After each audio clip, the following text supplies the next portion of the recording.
Hello, my fellow vagabonds.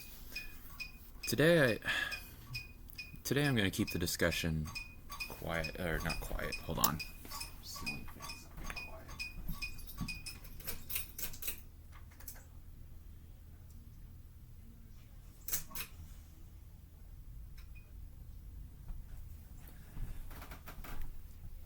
Oh, and now I'm thirsty. Hold on.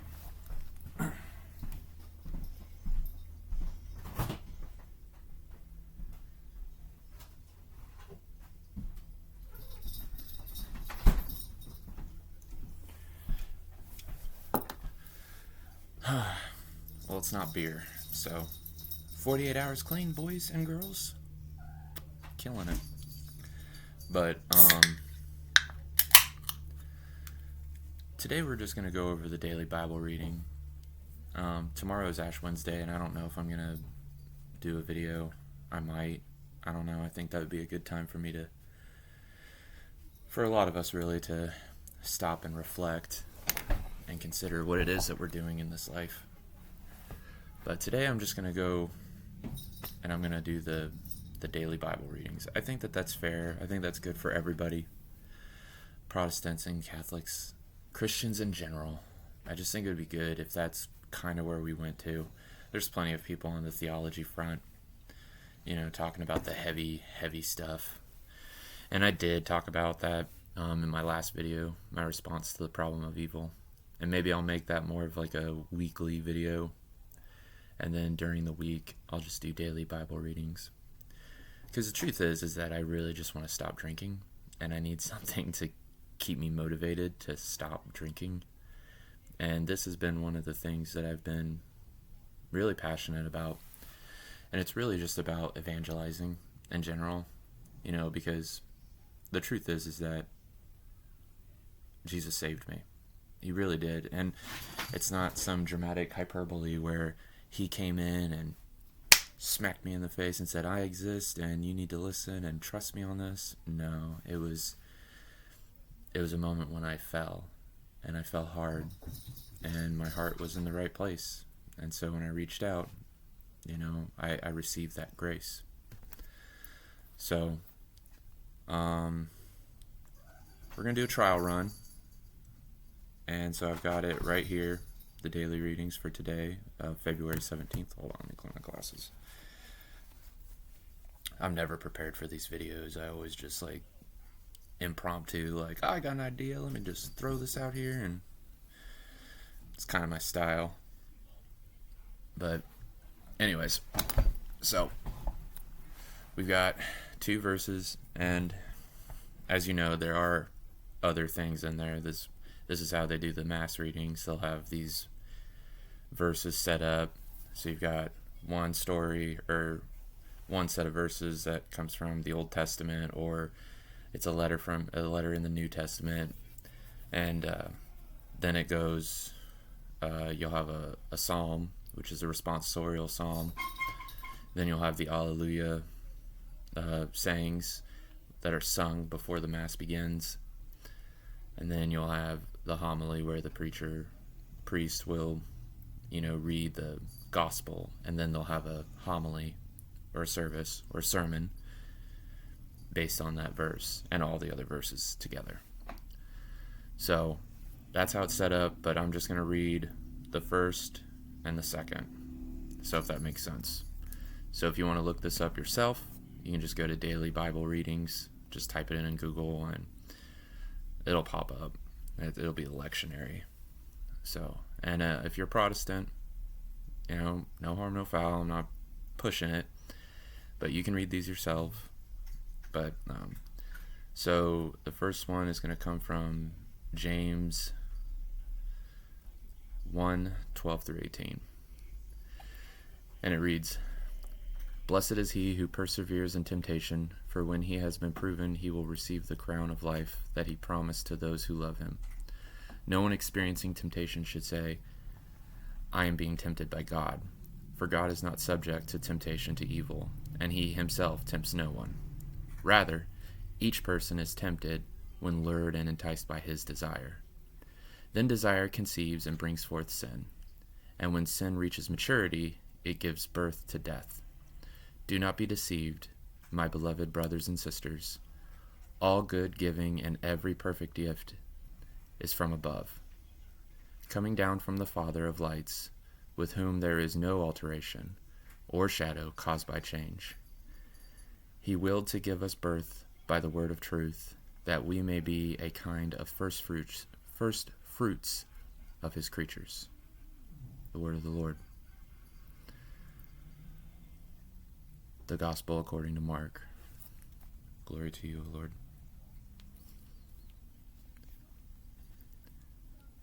The disciples had forgotten to bring bread, and they had only one loaf with them in the boat. Jesus enjoined them, "Watch out, guard against the leaven of the Pharisees and the leaven of Herod." They concluded among themselves that it was because they had no bread. When he became aware of this, he said to them, "Why do you conclude that it is because you have no bread? Do you not yet understand or comprehend? Are your hearts hardened? Do you have eyes and not see, ears and not hear? And do you not remember when I broke the 5 loaves for the 5,000, how many wicker baskets full of fragments you picked up?" They answered, 12.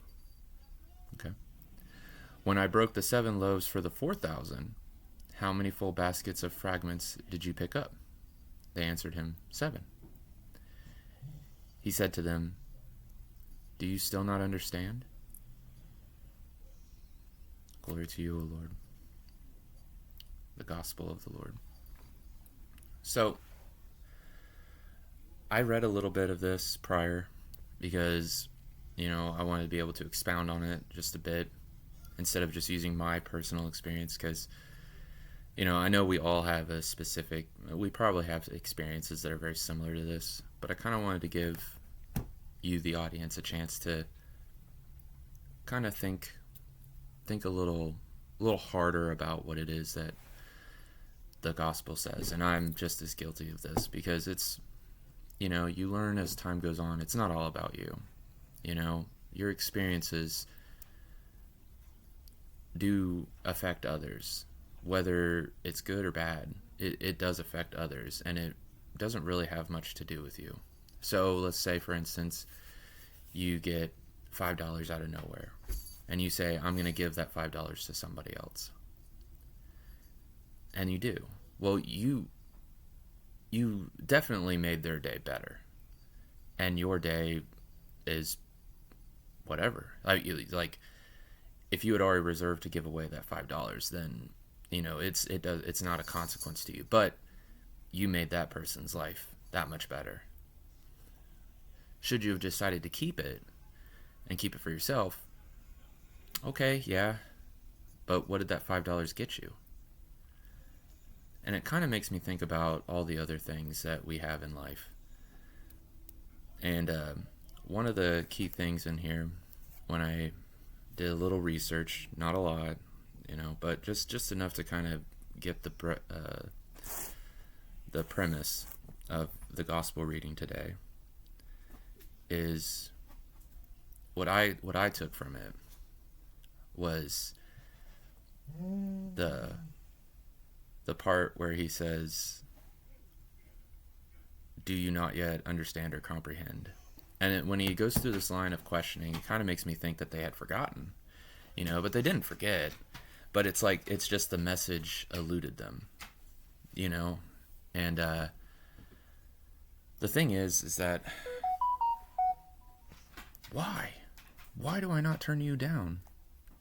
We are focused. We are doing things, and it has nothing to do with you, phone.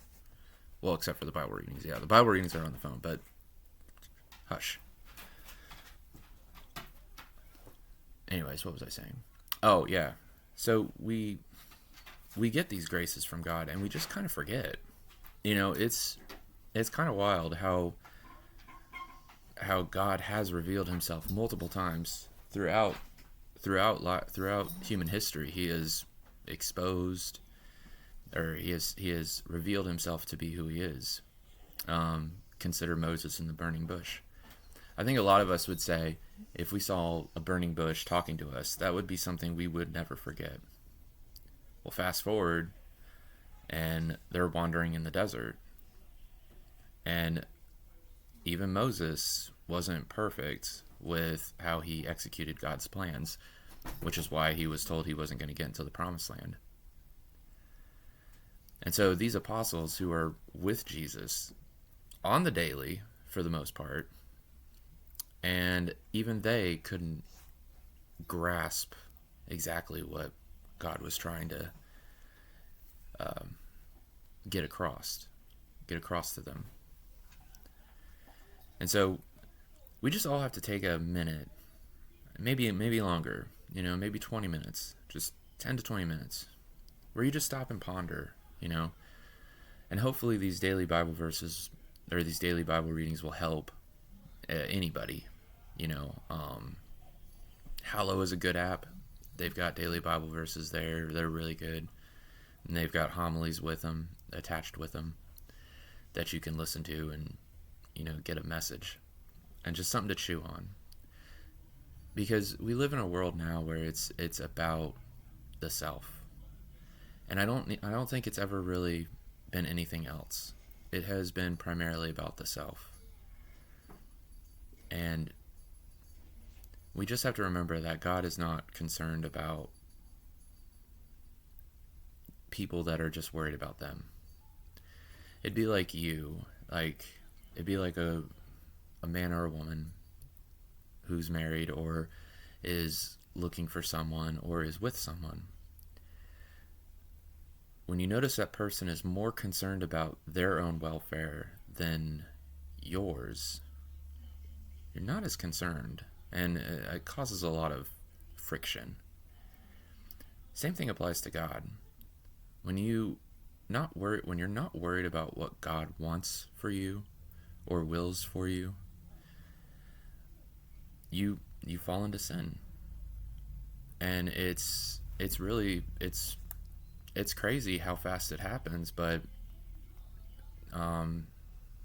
we don't think about how fast it happens. Like when it says right here, rather each person is tempted when lured and enticed by his desire. Then his desire conceives and brings forth sin.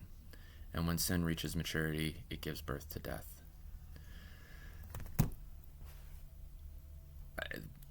What is that? One sentence? 2 sentences? And that seems to be how quick it happens for a lot of people. So I will use myself as an example when it comes to alcohol, beer specifically. I tell myself I can't have it. I can't even have one.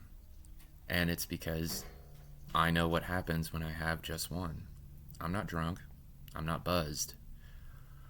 But I definitely get that feeling inside when I'm like really happy and I'm like, this is where I need to be. And I'm like, I'll have another. And then I have another. And then that feeling's elevated just a bit. And I'm like, it's good. I'm going to have another. Then I have another. And now all of a sudden I don't feel so good. And now I feel like trash. And then before you know it, even though I know I feel like trash, it's like then I feel terrible because I'm like, I shouldn't have done this. And then here we go. It's spiraling out of control. So just think about that when you are sitting down and you're considering God and you're reading His Word. Just remember that God doesn't will you to sin. All good things come from above. All the good things, like He says here. All good giving and every perfect gift is from above, coming down from the Father of lights, with whom there is no alteration or shadow caused by change. He willed to give us birth by the word of truth, that we may be a kind of first fruits of His creatures. He wants us to win. He wants us to succeed. He wants us to be in His life and to win, at least in this idea. And I don't mean like literally win. I'm trying to make it the analogy to success or a good life. He wants us to be a part of His life.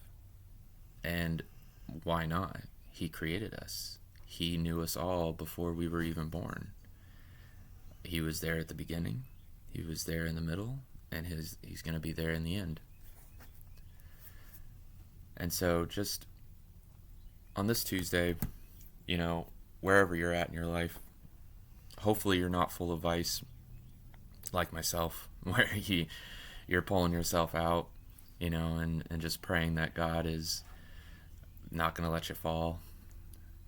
Hopefully you're in a good place where you have a strong relationship with Him. But even if you do have a strong relationship with Him, there is no harm in going that much further, because that's where saints are made. That's how saints are made. I hope someday that I would love to be a saint, but I don't think it's going to happen. I want nothing more than to be right in the eyes of God. And I know that when that time comes, I hope He doesn't say, "Depart from me, I never knew you." It'd break me, and it would be an eternity of horrible things. And so, but that's why we have hope in Him. And like here, when He was, gave the loaves of bread, He broke bread, and He was able to feed thousands, feed 4,000 people, 5,000 people, in two separate instances. Now, the more theological aspect of this that I did look up when it comes to the gospel reading today is the idea of the 12 and the 7. So the 12 are the original 12 tribes of Judah. And so the word of the Lord got to the 12 tribes of Judah. And then Jesus came in and said, it's not just about the ethnic Jews in Israel. It's about the world. And so that's the Gentiles. And so the 7 are the 7 nations of the Gentiles. And so the point of this parable, story, whatever you want to call it, the point of this is to, at least from what I've gathered so far, the point of this is about reaching out to everyone. And like it says in Romans, for all have sinned and fall short of the glory of God. St. Paul, who used to be Saul, was on the road and was like, I'm going to go get these Christians. I'm done with them. Forget them.